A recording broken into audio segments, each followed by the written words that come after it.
Hello, hello. It's just in my views TV. This is Justin, your host. Uh, Good morning, good afternoon, good evening sa lahat natin mga viewers who are in Europe, in the Middle East, in UK, and in the States, Canada. Yung mga OFW natin sa Middle East. And Hong Kong, Japan, and Thailand, Singapore.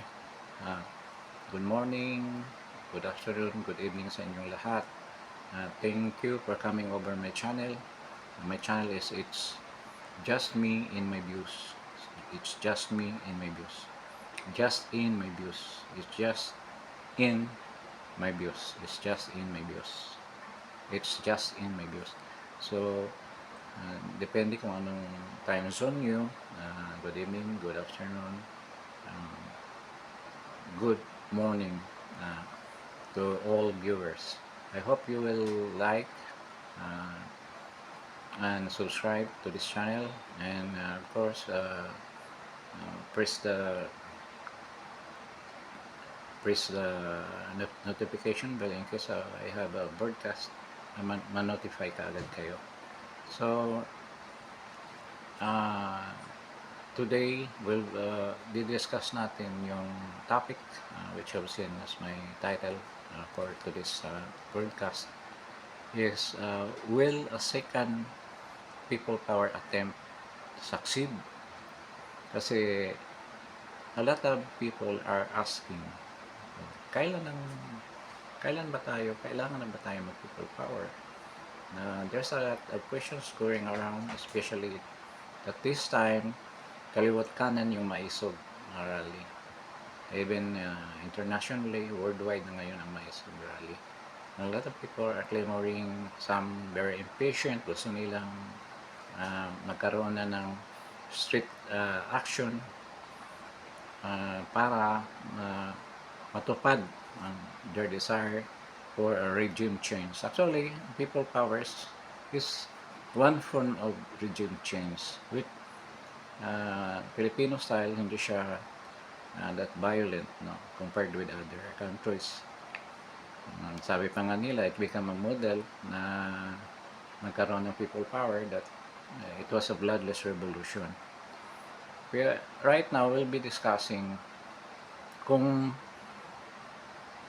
if ever people will decide there's a collective decision to go into the streets, ano ba ang probability na ito ay magsasucceed? Buo na ba yung elements na dapat i-observe for a successful people power? Yun ang question.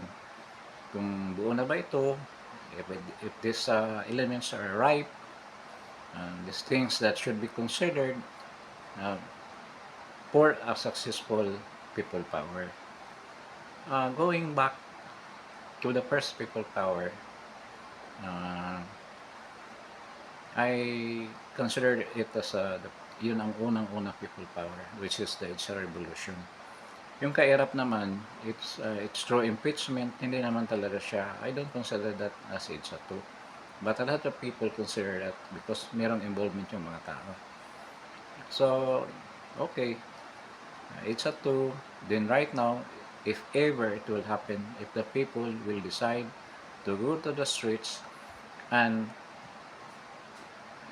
in another instance do a people power movement, a proactive action that will lead to the success of a third people power. So I was saying that kailangan talaga mayroong mga elements that should be involved, that should be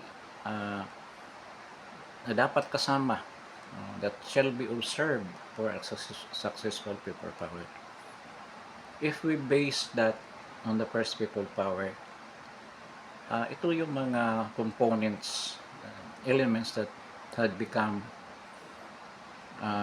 the first EDSA very successful. Para sa akin, ang tagal ng struggle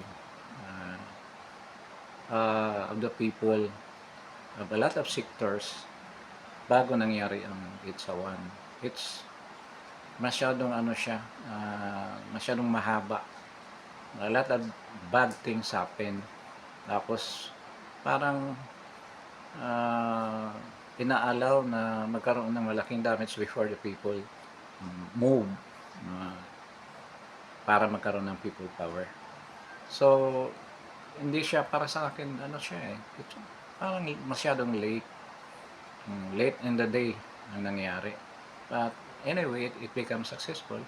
Pero maraming mga bagay na nasisira. Maraming bagay na dapat what was prevented to happen. So, for example, before that happened, martial law was declared, and Marcos was ruling in an authoritarian way. Maraming nakulong, maraming nasarang mga media companies, and a lot of businesses were sequestered in favor of the cronies of the president. So, ang daming nangyayari before the people reacted. So, medyo kasi parang deceiving yung the people were deceived for a good government. But later on, the people realized na sobra na ang ginagawa ng gobyerno. Especially after the death of Ninoy.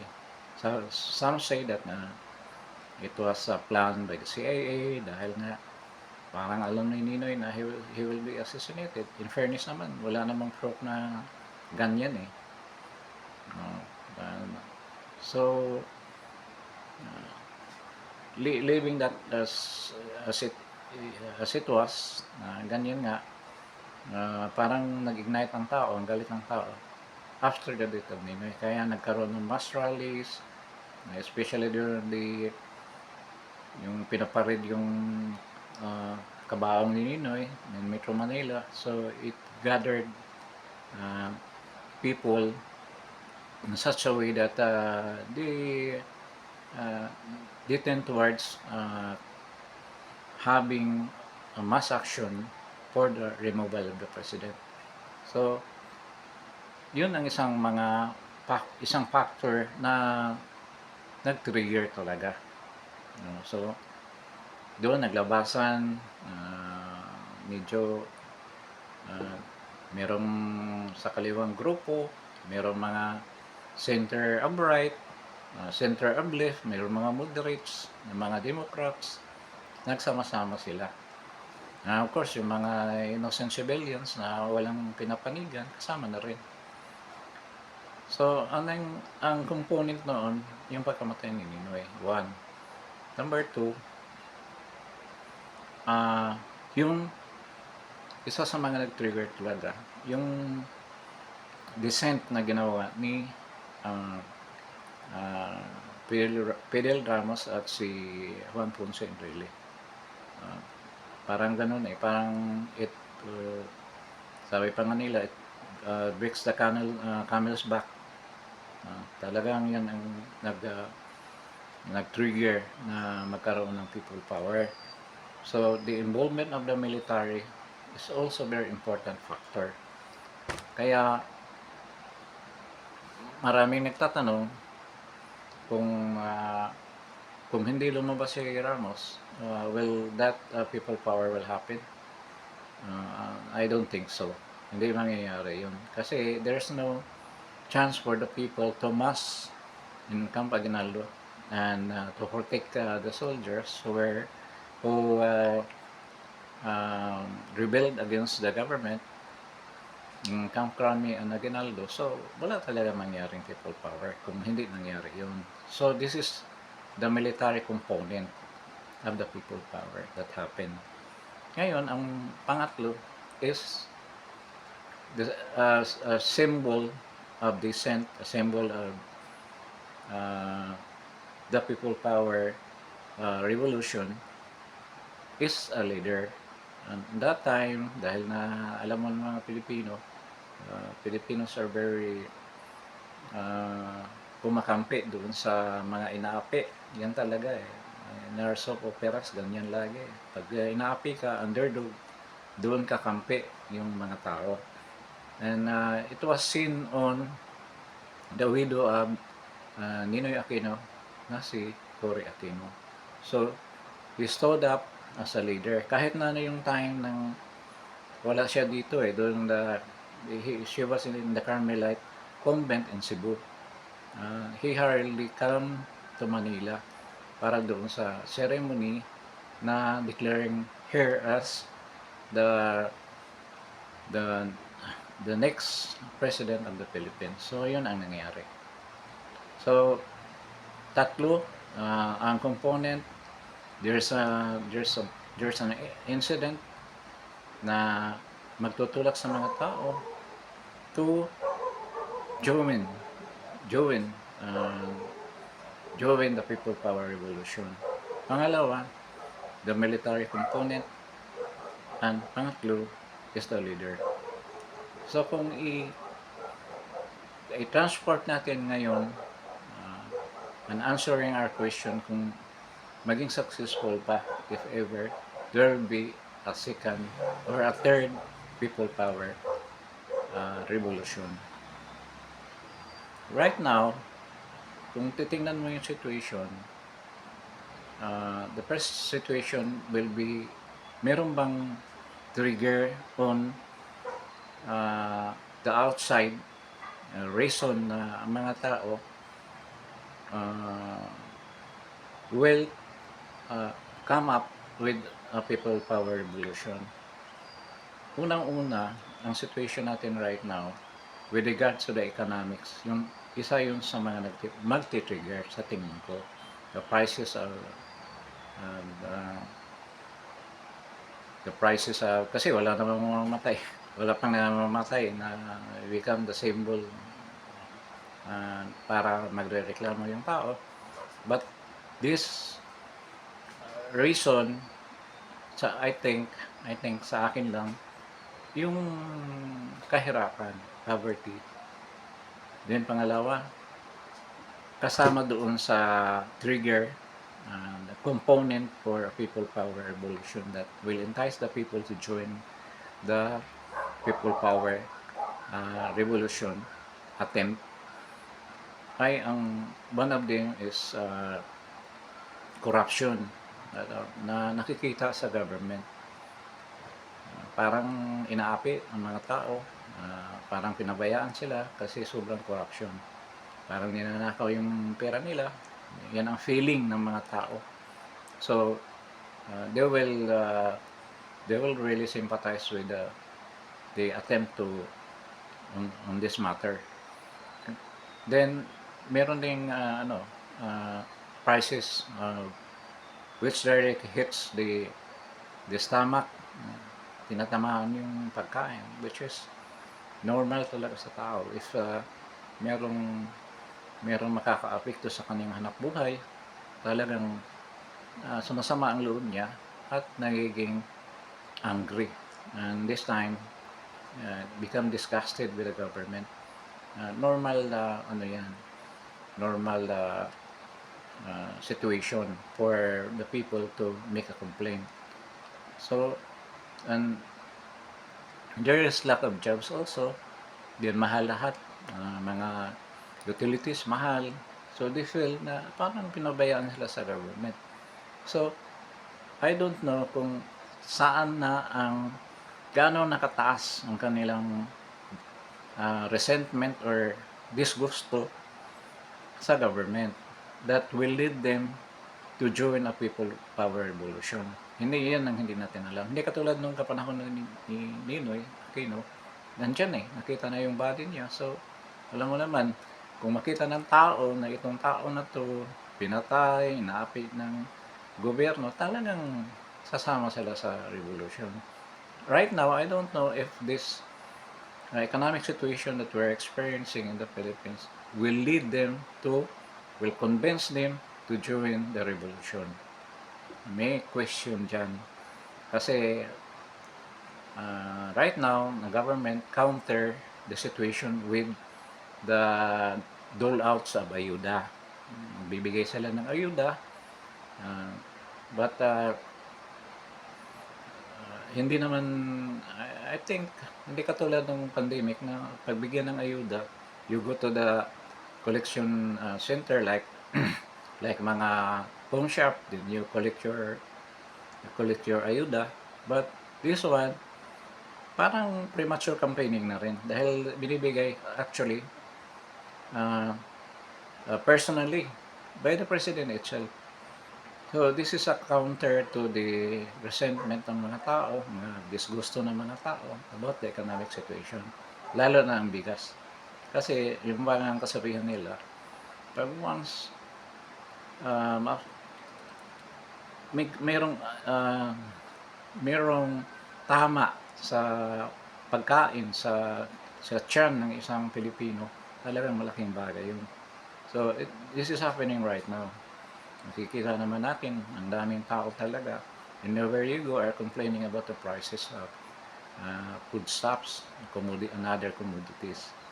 So it might lead to the decision to join a people revolution. Kasi para sa akin, a lot of vloggers are saying there are sectors of vloggers, DDS vloggers who are supporting BP Sara and PRRD and the Maisog rallies na the comments in the YouTube channel are very important, and this will greatly affect the decision making of the present government, and they might change their style of governing completely, or they will decide to, I don't know, to resign. I don't think so. Hindi ko maisip na sa ganyang dahilan lang sila magre-resign. So kailangan talaga, para sa akin, there should be a forceful demand for them to leave their post or to get out of their position forcibly. Hindi pwede yung ngayon lang. You know, ang daming vloggers dyan who are vlogging for almost 2 years. May nangyayari ba? Ang daming investigation sa Senate directly involving the administration. The president himself was involved in this investigation. Pero ano nangyayari? Meron bang sign that they will abate their frailties in the management of the reins of government, or they will leave the government? Wala silang ganyan. Wala silang not a hint na gagawin nila yung pag-alis sa government. In fact, they even tighten their grip on power. That's contrary to what our expectations are. So, kailangan talaga, para sa akin, that there should be an active demand, which is through street protest. Kasi, if you observe in other countries, there is no successful regime change na nangyari na walang street protest. Ang sa atin nga lang, na we're very proud dahil sabi pa nga nila sa People's Idsawan, walang nangyaring bloody incident. But other countries resort to bloody incident. Maraming namatay. There's a encounter with the police, nagkabarilan, merong tear gas, merong talagang live bullets ang ginagamit. Some use rubber bullets, pero others use live bullets to threaten the protesters. sometimes naging successful ang protest, that they get what they wanted and their freedom also. Dito nangyayari mostly on African countries. Nagkaroon ng success. Sa Kenya naman right now talagang madugo dahil aside from talagang binabaril yung mga protesters. Dito naman sa atin siguro, it will not lead to that. Kasi alam mo naman yung mga Pilipino, talagang mataas din ang regard of the lives of Filipinos. So, doon sa mga authorities who are in the uniform personnel ng ating government, I don't think that they will use force, that violent force, para pigilan ang isang protesta. But we don't know. Because right now, parang iba ang takbo ng gobyerno. Na it seems na parang, kasi ako, I was 17 years old when martial law was declared. At noon, talagang mahirap para sa amin dahil I joined KM before. Pero hindi naman ako natuloy dahil nga sa intervention ng mga parents ko during that time. So, hindi ako natuloy doon. Then, maraming pangyayari nung panahon na yun. So, isa yun sa mga elements, no? There should be street protest. Hindi obra yung right now, we're in the internet, and we're using our YouTube channels. It is not enough for me to trigger a change in government or regime change. So pangatlo na elements for a successful people power is a leader. Kailangan may leader talaga. Pag wala yan, that's a second. Kung walang leader, it will, kasi merong rallying point ng mga tao eh. Aside from their demands, economic and justice demands, others like SMNI, they're demanding for justice sa operation na ginawa ng government sa kanila. So, the other one is yung demand for economic viability of people ng kanilang pamumuhay. So, ang pangatlo, which is the important component of the people power revolution, is the participation of the military. So, nangyari yun dun sa people power. One, dahil bumaliktad nga si Fidel Ramos, then later on become the president of the country, then Juan Ponce Enrile, who was sabi nila author ng martial law dahil yung kotse niya tinadtad ng bala eh. Parang superhero siya, hindi natamaan, buhay pa rin siya despite na yung kotse niya talagang tadtad sa bala. Para siyang yung Iron Man. Ngayon, if we compare it today, sinong leader yan? Diyan naman si PRRD at diyan naman si BP Sara. Ang isang question dyan, will BP Sara or PRRD support a people power revolution? Yun ang malaking tanong. Kasi sa mga pronouncement, sila kasing dalawa are both, they are trained lawyers. They are trained as lawyers. So, kailangan all of their decision is based on a legal decision. So, para sa kanila, it is not very feasible or it's not good to have a people power. Sa mga pronouncement ni President Duterte, BP Sara, I have not heard that touches the topic on people power revolution.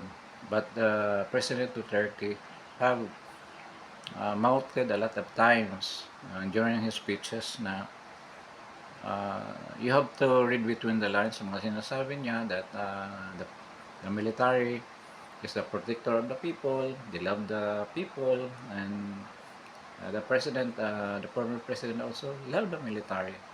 Ang military ay atin. Yan always na sinasabi niya sa speeches niya. Which means na may support ang military sa mga tao or the intentions of the people. Kung anong makabuti sa mga tao, yun ang gusto ng military. But, ang question, if the military is united on this matter, as I see it right now, parang hindi. Kasi a lot of military, meron ding iba na ayaw sa government na ito. But they can't say anything dahil nasa active duty sila. Most of them are on the lower echelon of the of the military. Yung mga generals and other, meron din namang hindi general that really favors the government. Kung bakit sila kung nag-favor, it's not a question, nasa kanila na yon. Maraming haka-haka na ganito, ganyan. There's a money involved, but chismis lang yan. Wala namang nagpo-prove na ganyan nangyayari. So alam din natin na Bongbong is doing loyalty check. Maraming beses siya nagbibisit sa Camp Aguinaldo and I think Camp Crame also. And talagang this move is clearly checking out kung sino talaga ang mga military personnel na sa kanya. And right now, parang sabi ng ibang mga na graduate ng PMA na retired na rin ng mga officers, parang 50-50. But para sa akin, hindi eh. Mas maraming pabor sa kanya ni BBM. I don't know, yung mga lower rank siguro, sa bagay, marami nagsasabi ng mga retired generals na mas dangerous nga yung lower ranks. Kasi in our history, mga kuditas natin, way back ng regime ni Cory Aquino, the one who initiated the kudita, that they even occupied Ayala Avenue, Makati Avenue, were lower ranks personnel or officers of the AFP. So, meron silang takot din doon sa mga officers na to. But right now, wala akong hint. I have not seen anything. Openly, si AFP Chief of Staff, Browner, talagang makikita mo that they fully supported his commander-in-chief. So, parang it is remote that we'll have a people power revolution para sa akin para sa pagkangayon. Then also, marinig mo rin naman kay former President Duterte na ayaw niya ng kaguluhan. But I don't know what will trigger the people to go to the streets. And I hope it will not be very violent. Or the military, upon the instruction of to stop in all means, doon magkagulo yan. Doon magkagulo. Right now, nakikita mo naman, people power man, isa sa mga active participants sa people power revolution are the left-leaning, are the leftists, or the communist groups. Pero ngayon wala na sila. They decided the government. In fact, yung mga party list nila openly supports PBBM. So, if people power were happen right now, there's a chance, there's a possibility, pero it will not succeed. Kung wala yung mga elements na yan, wala yung 4 or 3 elements na yan. Right now, meron ng to analyze the situation right now. Okay, may leader na tayo, nandiyan si BP Sara. Which of course, makikita mo naman yung rating ni BP Sara kahit anong maneuver nila to make it look bad, mababa ang rating. Hindi ako naniniwala dyan. Klarong-klaro na money-over yung rating ni BP Sara. Di yan ang totoong rates niya. Medyo bumaba daw, pero mataas pa rin. Mataas pa rin kumpara sa kanila. I don't know if the coming months lalabas na mataas pa si PBBM sa kanya or si Martin Romualdez. Which is unbelievable. Kasi nakikita naman natin with a lot of surveys na talagang si Martin hindi talaga tumataas ang trust rating and performance rating. Despite of the fact na kung ano-ano ang ginagawa nila, pamimigay ng ayuda, pamimigay ng bigas, kung anong kaipalan ang ginagawa, wala rin nangyayari. So, with regards to this, medyo ang administration right now are kampante sila dahil alam nila na hindi talaga mag-succeed. Kasi pilay sa one element which is na military. Kasi hindi maging successful. Posible mga tao pupunta sa karsada, mas nakikita mo naman kung gaano kahigpit, gaano mga ways, mga paraan na ginawa ang gobyerno para pigilan lang ang isang rally, ang maisog rally. It's a fact. Lahat na maisog rally nagkaroon ng problema. Later on na lang, yung sinabay-sabay noong June 30, pero hindi naman gaano karaming tao ang nakaalam noon. Yung mga ano lang, supporter talaga ni President Duterte. Kasi ang ginagawa ng present government, tinatanggal yung component ng radio, ng TV, mainstream media, nawawala yun. So marami ring tao. Kasi hindi naman lahat na Pilipino may cellphone. Totoo yan, lalo sa mga provinces. Meron naman may mga cellphone, but that they can't even afford to buy a load. So wala rin. So dependent sila, lalo na yung mga far-flung provinces, they are dependent on the radio. Ano nangyayari? Ang radio, ang balita, pro-government yung mga commentaries. So wala. Kitang-kita naman ang purpose ng maisog that umiikot sila sa buong Pilipinas. Kasi yun nga, kina-counter yun. Dahil wala ang mainstream media. Only SME is doing that. Ang SME naman, wala na rin yung ano nila, frequency nila. They're on social media na rin. So parang wala rin. So, yun ang real situation sa Pilipinas ngayon. So, if you are dreaming or wishing na matanggal na immediately, sa tingin ko hindi pa ngayon. I don't know kung if the military will decide, some sectors of the military will decide to do the same as what Fidel Ramos did and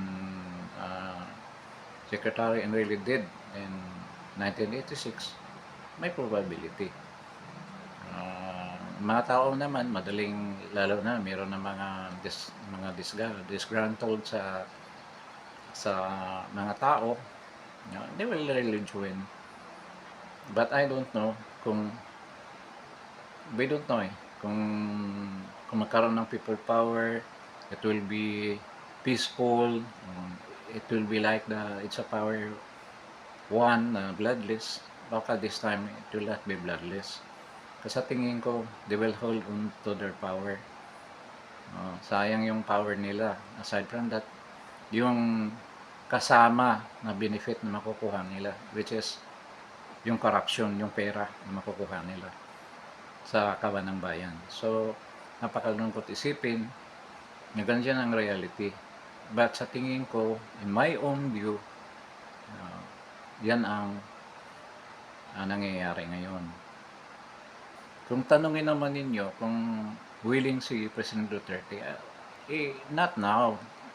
It's impossible for President Duterte to lead a people's revolution. Kahit na si Inday Sara, hindi.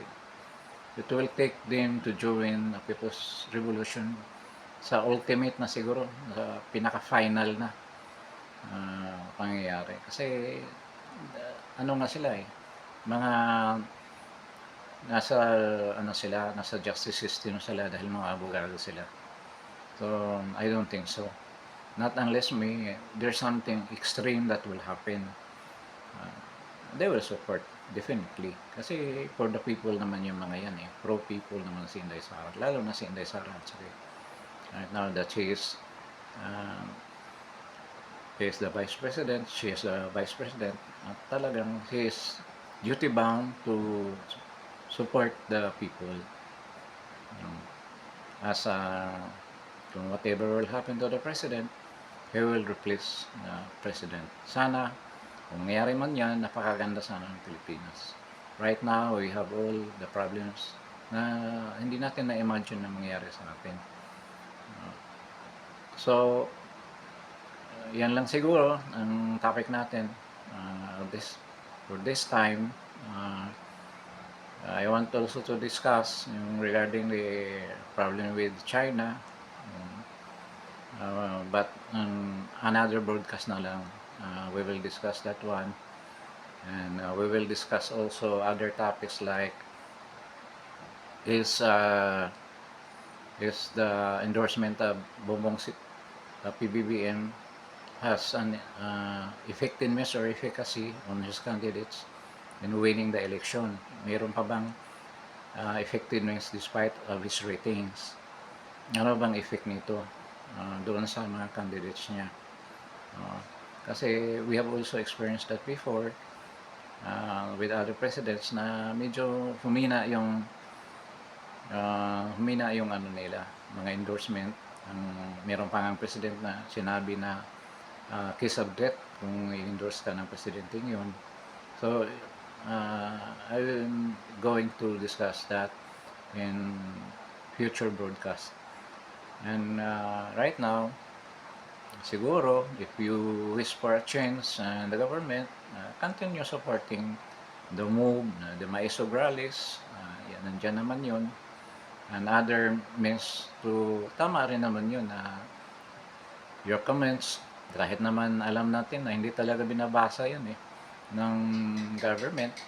Ang mga vloggers lang yan, mga trolls lang nagbabasa niyan. Ako, I've been with Duterte since mayor pa siya. Kasi personally, kilala ko na siya eh. I met him, mayor pa lang siya. First term pa lang ni President Duterte. Kilala ko na siya. Pero hindi ako taga Davao. I'm from another province. Pero kilala ko na siya, alam ko na siya.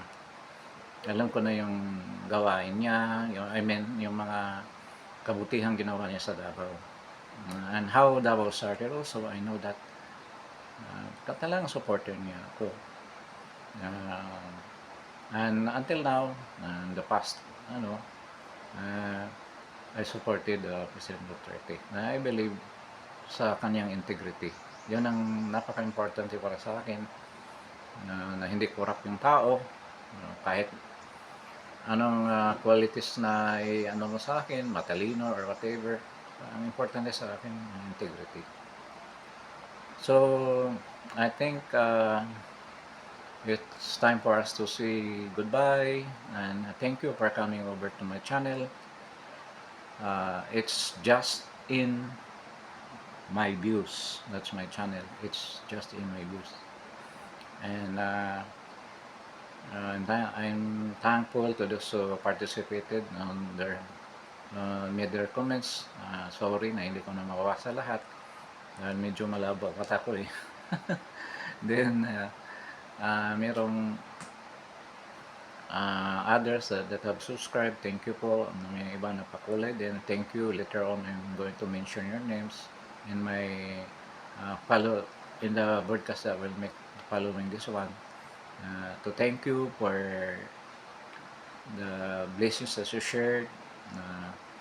Bahala ng Diyos sa inyo, sa kabutihan ninyo. I know that you will receive more blessings for what you have done.